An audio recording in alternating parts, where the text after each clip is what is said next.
आनंदासाठी खेळ आणि खेळामुळे आपली मानसिकता, शारीरिक क्षमता हे सगळ्या गोष्टी आपल्याला खेळामुळे मिळतात.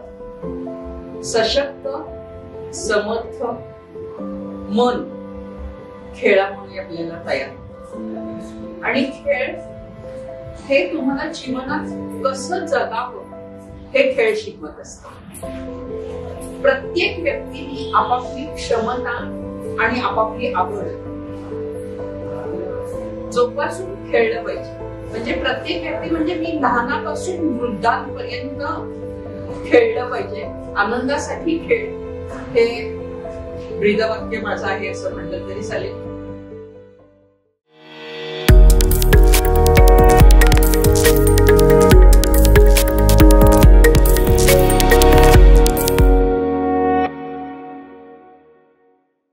नमस्कार. आपल्याला माहिती आहे की आत्ताच्या काळात स्त्रिया पुरुषांच्या खांद्याला खांदा लावून काम करतात आणि हाच पुरुषांना टक्कर देत काम करण्याचा आदर्श घेतला आहे आत्ताच्या जनरेशनच्या मुलींनी आधीच्या जनरेशनच्या स्ट्रॉंग महिलांकडून. आणि आपण आधीचा जर काळ पाहिला तर क्रीडा जगतसुद्धा महिला गाजवत होत्या आणि अशीच एक स्ट्रॉंग पर्सनॅलिटी आणि एक महिला खेळाडू आज आपल्या इथे सोबत आहेत, ज्यांनी 76-79च्या काळामध्ये युनिव्हर्सिटी लेवलला नॅशनल टीममधून कबड्डी संघात खेळून आणि आत्ता माझं आयुष्य कबड्डीमुळेच घडलं आहे असं वारंवार सांगणाऱ्या रेखा गोवईकर मॅम आपल्यासोबत इथे आहेत. नमस्कार मॅडम. एजीसी स्पोर्ट्सच्या ऑफ द फील्ड या पॉडकास्ट सेगमेंटमध्ये मी दिव्या तुमचं मनपूर्वक स्वागत करते. धन्यवाद. आज एक खेळाडू म्हणून बाकीच्यांपेक्षा तुमच्यात असे कोणते वेगळे गुण आहेत जे आज खेळामुळे डेव्हलप झालेत? आत्ता तू जे ते स्ट्रॉंग म्हणलीस की नाही, की स्ट्रॉंग यांच्यापासनं शिकावं किंवा काय, तर ते स्ट्रॉंग पण हे खेळामुळे येतं आणि एक बिनधास्तपणा येतो. म्हणजे मी एक छोटासा किस्सा सांगेन. मी मायक्रो ऑब्झर्वर म्हणून इलेक्शनला लोकसभेमध्ये गेले होते चाकणला. तर तिथे गेल्यानंतर तिथल्या एक म्हणले की तुम्हाला तुमची म्हणजे मी तिथली मायक्रो ऑब्झर्वर म्हणजे तिथल्या एरियातली ऑब्झर्वर असे होते. तर त्यातला एक जण म्हटले की आम्ही तुमची हॉटेलमध्ये सोय करतो, तुमच्याबरोबर एखादी शिक्षिका वगैरे मी घेणार. मग त्यांच्याबरोबर मी गेले. त्यांनी एक शिक्षिका माझ्याबरोबर दिली. म्हटल्या चला आपण आधी जेवूया. आम्ही जेवायला गेलो. आमच्याबरोबर एक युनिफॉर्ममधली एक हवालदार म्हणा शिपाई म्हणा होते. आम्ही हॉटेलमध्ये जेवत होतो. तर मी अशी बसले होते, ती मागे बसली होती. आणखीन थोडंसं तिने असं अंग चोरलं. तर तेव्हा मी म्हटलं, तर मी मागे पाहिलं तर 2 जेंट्स बसले होते आणि त्यांनी हात असा हे केला होता. तर त्या युनिफॉर्ममधल्या पोलिसांना मी सांगितलं, म्हटलं हे बघा आपण अंग चोरायचं नाही, त्यांना नीट बसा म्हणून सांगायचं. हा बोल्डनेस जो आहे तो मला माझ्या स्पोर्ट्समुळे आला असं मला नक्की वाटतं. आणि हा तुमच्यातला वेगळा म्हणजे मी बिनधास कुठेही एकटी जाते, काही प्रश्नच नाही. म्हणजे मी कशालाही घाबरत नाही. रात्री 1-2 वाजता सुद्धा जाते. माझं दापोलीला पोस्टिंग होतं तेव्हा रात्री मी 10 वाजता दापोलीहून निघून तर नाक्यावरती आम्हाला पोलीस नाका होता तेव्हा, म्हणजे ही 12-13ची गोष्ट असेल. तर त्यांनी आम्हाला आवडलं. मी सुप्रिटेंडेंट होते, माझ्याबरोबर आणखीन 2 एक इन्स्पेक्टर होते. तर ते म्हणले की आत्ता आणि एक ड्रायव्हर. तर रात्रीचे इथे म्हणजे चोऱ्या वगैरे होतात, गाड्या अडवतात. आपलं तामिणी घाटातली गोष्ट आहे. तर त्यांनी हे केलं. म्हटलं बरोबर आहे तुमचं म्हणणं, पण आम्हाला तेव्हा एसटीचा संप होता. तर परत एसटी केव्हा सुरू होईल हे माहिती नव्हतं. त्यामुळे मग आम्ही एका कंपनीने गाडी दिली. आम्हाला म्हणले ठीक आहे आम्ही तुम्हाला पुण्याला सोडतो म्हणून. तर वाटेत त्या चेकपोस्टवरती त्यांनी सांगितल्यानंतर म्हटलं आम्ही पण ऑफिसर आहोत. मग त्यांनी आम्हाला सोडलं, तो काही प्रश्न नाही आला. पण तेव्हाच्या ह्याच्यामध्ये रात्री 10 वाजता दापोलीला निघून आम्ही 3 वाजता पुण्यात येऊन पोहोचलो होतो. म्हणजे हा एक बिनधास्तपणा किंवा कुठल्याही गोष्टीला न घाबरणं. म्हणजे ॲट द एज ऑफ 55 माझी दापोलीला पोस्टिंग झाली होती कस्टम्सला. तर म्हणजे तसं पाहिलं तर 55 वर्षे अवघड असतं हे. बरोबर. तर आम्हाला डीप सीमध्ये ते ज्या मोठ्या शिप्स असतात त्याला व्हेरिफिकेशनला जायला लागायचं. तर डीप सीमध्ये जाताना छोट्या बोटीतनं आपण मोठ्या शिपमध्ये जायचं असतं, कारण शिप खूप आतमध्ये हे केलेले असतात, तिथपर्यंत जायला छोट्या बोटी असतात. छोट्या बोटी असतात. त्या छोट्या बोटीतनं तो गँगवे उतरला होता खाली. त्या गँगवेमधनं मला तिथल्या माणसाने सांगितलं की तुम्ही आता याच्यावरती हे कर. तर आता पटकन त्या चढायचं कसं त्या गँगवेवरती. तर त्यांनी मला सांगितलं तुम्ही काउंट द्या, ज्या लाटा आपल्या वरखाली होतात ना, 1 2 3 4, आणि 5व्याला तुम्ही जम्प करा आणि आत हे करा. त्यांनी सांगितलं मी 5व्या लाटेला आत होते. तो म्हणलं मॅडम किती तुम्ही? म्हटलं एक दुसरा सांगतोय त्याच्यावरती विश्वास ठेवायचा आणि कशालाही घाबरायचं नाही. अशा ह्याच्यात मी जवळजवळ सगळं, कधी मी कशालाही घाबरले नाही. आणि हे सगळं मला वाटतं मला स्पोर्ट्समुळेच मी घडले. क्या बात आहे. पण मग जेव्हा वय काय होतं जेव्हा कबड्डी खेळायला सुरुवात केली? मी कबड्डी खेळायला सुरुवात केली तेव्हा म्हणजे मी 18 वर्षाची वगैरे. शाळेत असताना? शाळेत असताना बरोबर. मी 9वीपासून खेळत होते. 9वी बरोबर 9वीपासून 10वी 11वीला मी शाळेची कॅप्टन होते. अरे वा. हां. आणि कन्याशाळा शनिवारपेठमध्ये कन्याशाळा आहे, तर त्या शाळेत मी होते. शाळेपासून मी खेळायची. आणखीन माझ्या मनात आलं की आज आपण जबरदस्त. तर आमच्या ज्या शाळेच्या शिक्षिका होत्या त्या म्हणायच्या हिला आऊट कर असतोवर प्रॅक्टिस करायची. म्हणजे मी बेसिकली एंट्री प्लेयर होते, नंतर मी कॉर्नर आणि एंट्री दोन्ही हे करायला लागले. पण काही वेळेला मुली म्हणायच्या की बास बास, त्यामुळे हिला आऊट करत मग. तर मग तेव्हा माझ्या मनात असेल तेव्हा मी आऊट व्हायची, नाही तर नाही होत. मग तेव्हा तुमची पर्सनॅलिटी वेगळी असेल ना सगळ्या मुलींपेक्षा, मुलींच्या दृष्टीने? मुलींच्या दृष्टीने तशी मी शाळेची पण कॅप्टन होते.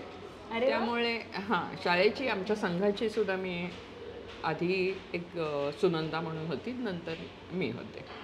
2-3 वर्ष मी कॅप्टनशिप क्लबची सुद्धा केली. त्याच्यानंतर कॉलेजला मी गेल्यानंतर क्लब वगैरे असं काही तेव्हा माहिती नव्हतं, म्हणण्यापेक्षा बाहेरनं खेळतात हेच माहिती नव्हतं. फक्त शाळा आणि कॉलेज. तर एक दोघी मला विचारायला आला आमच्या क्लबमध्ये कडनं खेळणार का. तो क्लब हा शब्द पाहिल्यानंतरच थोडंसं असं हे क्लब म्हणजे वेगळंच काहीतरी डोक्यात होतं. त्यामुळे मी काही म्हटलं नाही मला नाही जमणार. आणि माझी आई जॉब करायची, त्यामुळे संध्याकाळी मला स्वयंपाक वगैरे सगळं करायला लागायचं. त्यामुळे मला म्हणजे वेळ नव्हता. मग नंतर काही दिवसांनी मला एक सायकल घेतली. तर एका ह्या क्लब पुणे मॅनचेस्टर क्लबच्या गेली, पाहिलं की ती मग परत आली की आता तुला सायकल घेतली, आता तरी ये आमच्या क्लबमध्ये. मग म्हटलं चला जाऊन तर बघूया. असं करत मी आमचा हा क्लब जॉईन केला. आणि कुटुंबातल्या व्यक्तींचं कसं यामध्ये सपोर्ट होता तुम्हाला? कुटुंबातल्या व्यक्तीचा सपोर्ट म्हणजे पहिली गोष्ट काय होतं, कधीही माझ्या आईवडिलांनी कशालाही नाही म्हटलं नाही. पण त्यांना वेगळं काही माहिती होतं असंही नाही. म्हणजे की आता नॅशनल खेळलं पाहिजे, हे व्हायला पाहिजे, ते व्हायला पाहिजे, असं करून तू स्पोर्ट्समध्येच करिअर कर, असं कुठलाही हे नव्हतं. जसं लाईफ येईल तसं घ्यायचं. पण खेळाला कधी नाही म्हणले नाहीत. पण खूप काही इंटरेस्ट दाखवून बाकी ठिकाणी काय होतंय, तू काय करतेस, असं काही नव्हतं.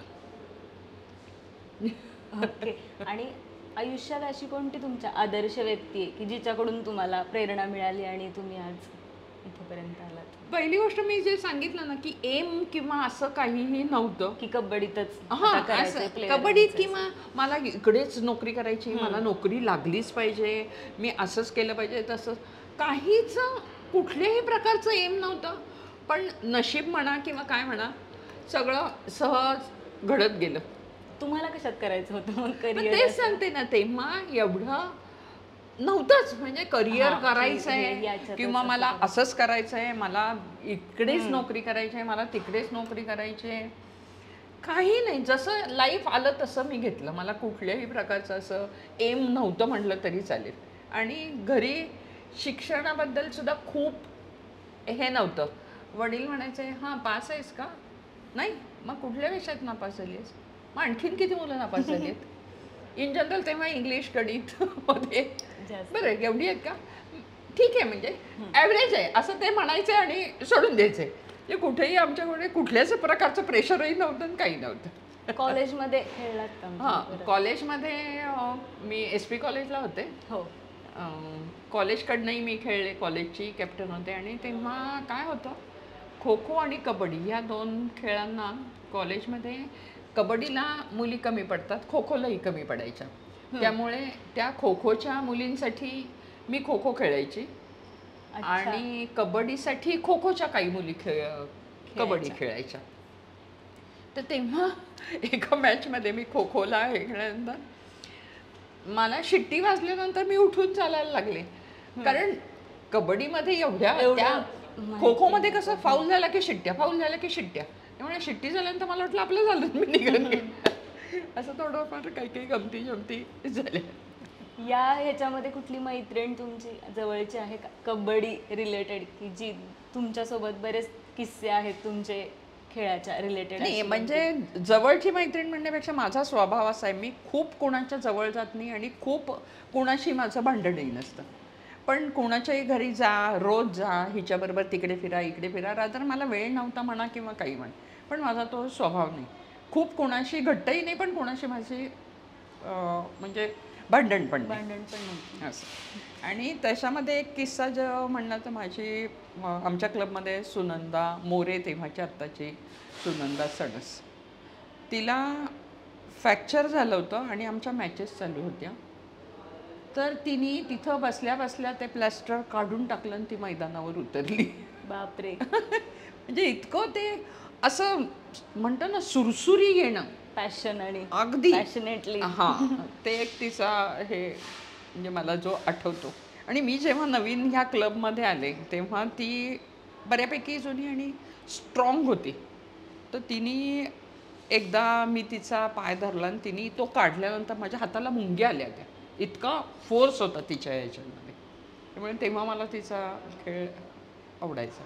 त्या काळात म्हणजे तुमच्या ज्या काळात तुम्ही कबड्डी खेळत होतात तेव्हाचा शारीरिकदृष्ट्या तुम्ही कसं फिट राहत होतात, काय काय गोष्टी करत होतात? कारण आत्ताच्या काळात आणि तेव्हाच्या काळात खूप फरक आहे. पहिली गोष्ट ते आत्ता कसं हे डाएट ते डाएट अमकं ढमकं असं बरंच काय काय असतं. आमच्या वेळेला आम्ही आमटण दामटं खाऊन खेळलेलो आहोत. कुठल्याही प्रकारचा वेगळा डाएट असा नव्हता. रादर आमची परिस्थिती नव्हती म्हणा किंवा नाही संभव असं काहीही नव्हतं. फक्त मला त्या ह्याच्यामध्ये टायफॉइड झाला होता. तेव्हा डॉक्टरांनी सांगितलं की जरा हिला अंडी वगैरे द्या. तेव्हा आठवत आहे की एक मला 4-5 दिवस एक अंडं मिळत होतं. पण रोज असा काही खुराक किंवा काय असं काहीही नव्हतं. आणि एक्सरसाइज किंवा एक्सरसाइज म्हणजे आम्ही फिटनेससाठी पर्वतीला मात्र जायचो. त्या पर्वतीवरचा जो चढ आहे की नाही निलायमच्या इथनं जो आहे तो माझ्या ह्याच्याप्रमाणे मी त्या सायकलवरनं कधीही सीटवरनं उतरले नाही. सीटवर बसून मी तो चढ कायम चढलेली आहे. तर सकाळी फिटनेससाठी पर्वतीला वगैरे आम्ही जायचो. पण बाकी कुठली जिम किंवा डाएट असं काहीही नव्हतं. पहिली स्पर्धा कुठली तुम्ही जिंकली, तो अनुभव कसा होता? आता तेव्हा ना मध्य प्रदेशमध्ये बडनगर म्हणून एक गाव, ती कोणत्या लेवलची होती जी पहिली? ती ऑल इंडिया लेवलची क्लब घेतात की नाही काही ऑर्गनाईज करतात, तशी ती बडनगरला मध्य प्रदेशमध्ये ऑल इंडिया लेवलची स्पर्धा घेतली होती. आणि ती स्पर्धा घेतल्यानंतर मी तिथे कॅप्टन होते आणि तिथे हिंदी मध्य प्रदेश. तर तिथल्या रेडिओच्याने माझी मुलाखत घ्यायला ते आले, पण हिंदी कुठे नीट बोलता येते. तेव्हा त्यांनी काय काय विचारलं ते तोडकं मोडकं मराठी कम हिंदी मी तिथल्या रेडिओला मुलाखत दिली होती. आणि त्याच्यामध्ये तेव्हा विनर टीमला म्हणजे आता इतके बक्षिस वगैरे असतात, तेव्हा आमच्या विनर टीमला एवढी पर्स मिळाली होती. अच्छा, त्या काळात इतकेशे पर्स झालं. आणि तेव्हा तुम्ही जिंकलात पण? विनर टीम संघ जिंकले होते दोन वेळा. मग ते आत्ताचं सेलिब्रेशन खूपच वेगळं असतं आणि त्या काळाचं सेलिब्रेशन मग कसं होतं? सेलिब्रेशन म्हणजे आत्ताचं सेलिब्रेशनचं म्हणजे आपण खूप मी विचारच करू शकत नाही. काही वेगळं असं खूप काही सेलिब्रेशन आनंद व्हायचा तो ठीक आहे, वेगळं काहीतरी जिलबी बिलबी खायली जे इतपतच सेलिब्रेशन असायचं. आणि त्या काळात जेव्हा तुम्ही कबड्डी खेळायची ठरवलीत किंवा तर लोकांची मानसिकता ठरवली म्हणण्यापेक्षा मी जसं म्हणलं ना, जसं येईल तसं मी लाईफ घेतलं. तर एक मानसिकता म्हणल्यानंतर मला एक आठवतं, माझी मोठी मावशी ती सातारला होती. तर तिने माझ्या आईला येऊन सांगितलं होतं की अशी हाफ पॅन्ट वगैरे घालून हिला खेळायला नको पाठवूस, उद्या लग्न वगैरे हे. पण तेव्हा माझ्या आईने त्याच्याकडे दुर्लक्ष केलं आणि मला सपोर्ट केला. ते मात्र मला आठवतंय प्रॉमिनंटली. तुम्ही काही खेळासाठी वेगळं मानसिक दृष्ट्या तयारी करत होतात का तेव्हा? नाही, मेंटली स्ट्रॉंग असणं पण खूप नाही, म्हणजे मानसिक दृष्ट्या तयारी आपण करण्यापेक्षा खेळच आपली मानसिक तयारी करत असतो असं मला वाटतं. म्हणजे आपण आयुष्यामध्ये जेव्हा हारतो किंवा मॅचेसमध्ये हारतो जिंकतो, तर ही जी फेज आहे ती जीवनात सुद्धा जेव्हा तुम्हाला काही अडथळे येतात तर ते कसे हँडल करावे हे स्पोर्ट्समुळे शिकलं. म्हणजे आपण काहीही जरी हे झालं तरी मागे न हटता पुढे जाणं हे मी स्पोर्ट्समुळे शिकले. पण स्पोर्ट्ससाठी वेगळं कुठलं मेंटल काही हे असं काही तेव्हा तरी नव्हतं. रादर त्याच्यामुळेच आमची मानसिकता जास्त चांगली घडली, खेळामुळेच. आणि जवळची कोणती अशी व्यक्ती आहे का तुमच्या की जिने तुम्हाला कधीच तुमची साथ नाही सोडली या प्रवासात? तर तुम्ही कुणाबद्दल सांगाल मग? असं नाही काही साथ सोडली नाही असं काही नाही आहे वाटत आहे काही. म्हणजे जवळची साथ सोडली असं नाही, पण तुमच्या सोबत कायम. आता तसं पाहिलं तर मग माझं लव्ह मॅरेज आहे. माझ्या मॅचेस पाहायला माझे मिस्टर यायचे. तर त्यांनी मात्र व्यवस्थित सपोर्ट केला. आणि दुसरे माझे वडिलांनी जे काही पेपरमध्ये कात्रणं वगैरे यायची की नाही तेव्हा, काही नावं यायची, आमचे फोटो यायचे, तर त्याची कात्रणं करून त्यांनी अजून ते माझ्याकडे आहे. ती कात्रणं मात्र वडिलांनी करून ठेवली होती. स्टेशनला ते आम्हाला सोडायला वगैरे यायचे. पण आईला समहाऊ माझ्या वेळ नव्हता किंवा काय, आईने कधी माझी मॅच सुद्धा पाहिली नाहीये. आईने वडिलांनी मात्र पाहिलेले. त्याच्यानंतर माझ्या 2 मावशा होत्या म्हणजे आईच्या चुलत बहिणी. तर नेहरू स्टेडियमला ऑल इंडियाच्या मॅचेस होत्या, तर त्या पाहायला 9वारी साडीतल्या त्या दोघी मावशा त्या तिथे त्या मॅचेस पाहायला मात्र आल्या होत्या. 9वारी साडीतल्या म्हणजे माझी आई 9वारी साडी नेसायची, त्या माझ्या मावशी 9वारी साडी नेसायच्या. म्हणजे त्या काळातलं असं तुला सांगते. आणि म्हणजे या सगळ्या प्रवासात आता परत मागे वळून जेव्हा बघता, जेव्हा कुणाला तरी आपण हे सगळं सांगतो तेव्हा काय वाटतं? मी म्हणजे मला असं स्पेसिफिक सांगायचं आहे की कुठलं करिअर करण्यासाठी तुम्ही खेळा, हे अचीव करण्यासाठी खेळा असं न करता आनंदासाठी खेळा. तुम्हाला खेळ हा खूप काही देऊन जातो. आज रस्त्यावर कुठं काही घडलं तर मी विचार करत नाही की इथे मी जाऊ का नको, मी तक्षणी धावून तिथे जाऊन नाही करते. आणि हा एक स्पोर्ट्समनच हे करू शकतो की कुठलाही विचार न करता, समजा इथे एखादा ॲक्सिडेंट झाले, मारामारी चालली आहे, काही हे झालं आहे, तर तिथे जाऊन आपण आपला रोल तिथे, म्हणजे तो मी आता तिथे जाऊन काहीतरी करतेच असं हे नसतं. मी नॅचरली माझ्यातनं ते होते, मी तिथे जाते खेळामुळे. दुसऱ्यांना मदत करणं किंवा किरकोळ काहीही गोष्टी असतात की त्याच्यामध्ये इंटेन्शन असं नसतं की मला खूप काही लोकांना दाखवायचं आहे त्याच्यासाठी मी गेली आहे, असं नाही आहे. ती एक मानसिकता तयार झालेली असते स्पोर्ट्समुळे की दुसऱ्याला मदत करायची. अच्छा. म्हणजे कुठेही, म्हणजे मला एखादी गाडी जरी बंद पडली तरी त्याला माझा जोर किती लागेल माहिती नाही, पण मी ती ढकलायला मदत करणार. तर मी वाकडेवाडीला, पिंपरीच्या ऑफिसमध्ये होते तेव्हा वाकडेवाडीला एक ॲक्सिडेंट झाला होता. असा मोठा एक हे होता आणि एक टेम्पो होता. तर त्या टेम्पोला त्या ह्याने धडक दिली, तो टेम्पो पडला, त्याच्याखाली एक माणूस पडला होता. तर त्या माणसाच्या डोक्यावरती ते पडलं होतं. तर अशी गाडी, मी मग ती गाडी ढकलायला ह्याला मदत केली, ती गाडी उभी केली त्या माणसाला. तिकडे एक मागे आणखीन एक बाई होती, ती रडत होती म्हणजे तो ॲक्सिडेंट बघून. मी त्यांना म्हटलं तुम्हाला काही करता येत नसेल ना, तुम्ही तिकडं तोंड करून बसा, रडू नका. जर आपल्याला काही करता येत असेल तर करायचं, नाही तर उगाच डिस्टर्ब करायचं नाही दुसऱ्यांना. मग त्या माणसाला सगळा ट्रॅफिक मी थांबवला, हे केला, रिक्षा एक थांबवली, त्या रिक्षात त्या माणसाला हेल्प करून आणखीन एक दुसरा होता ते बसवलं. ते सगळं झाल्यानंतर मागनं नंतर माझी बस आली, मी त्या बसमध्ये बसले. त्या माणूस खूप रक्तबंबाळ झाला होता. ते सगळं मी केल्यानंतर बसमध्ये बसल्यानंतर मात्र माझे पाय अक्षरशः लटलट कापायला लागले. पण त्यावेळेला मी सगळं पुढे होऊन केलं, त्या माणसाला उचलणं, तो टेम्पो ढकलणं. म्हणजे हे बाय ऑटोमॅटिक होतं माझ्या हातनं. स्ट्रॉंग पर्सनॅलिटी, जसं मगाशी मी म्हटले तसं. आत्ताच्या ज्या पुढे येणाऱ्या ज्या महिला खेळाडू आहेत त्यांना तुम्ही काय सल्ला द्याल? सतत काही ना काहीतरी करत राहा, खेळत तर राहाच. कारण खेळामुळे आपण घडत असतो. आनंद, दुःख सगळ्यातनं म्हणजे कुणाला आपण हरवलं तर तरीसुद्धा आपण डाऊन टू अर्थ कसं राहावं हे तुम्हाला खेळ शिकवतो. कुठलीही संकट आली तर त्यातनं कसं सर्वाइव्ह व्हायचं हे तुम्हाला खेळ शिकवतो.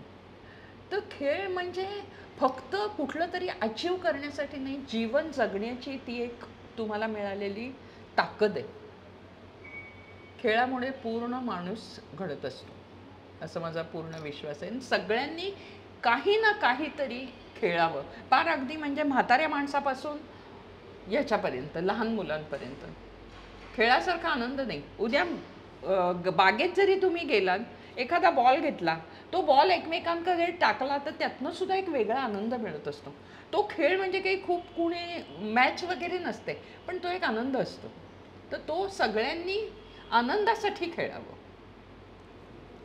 मॅडमनी खरंच खूप आपल्याला छान माहिती दिली आणि एक महिला खेळाडूंसाठी खूप हे इन्स्पिरेशन, एक नवीन इन्स्पिरेशन म्हणूयात आपण. तर तुम्ही आज इथे आलात आणि आम्हाला खरंच खूप छान माहिती दिली. धन्यवाद. त्याबद्दल खरंच खूप खूप धन्यवाद. धन्यवाद. आणि आमच्या टीमकडून तुमच्या पुढील वाटचालीस तुम्हाला खूप खूप शुभेच्छा. धन्यवाद.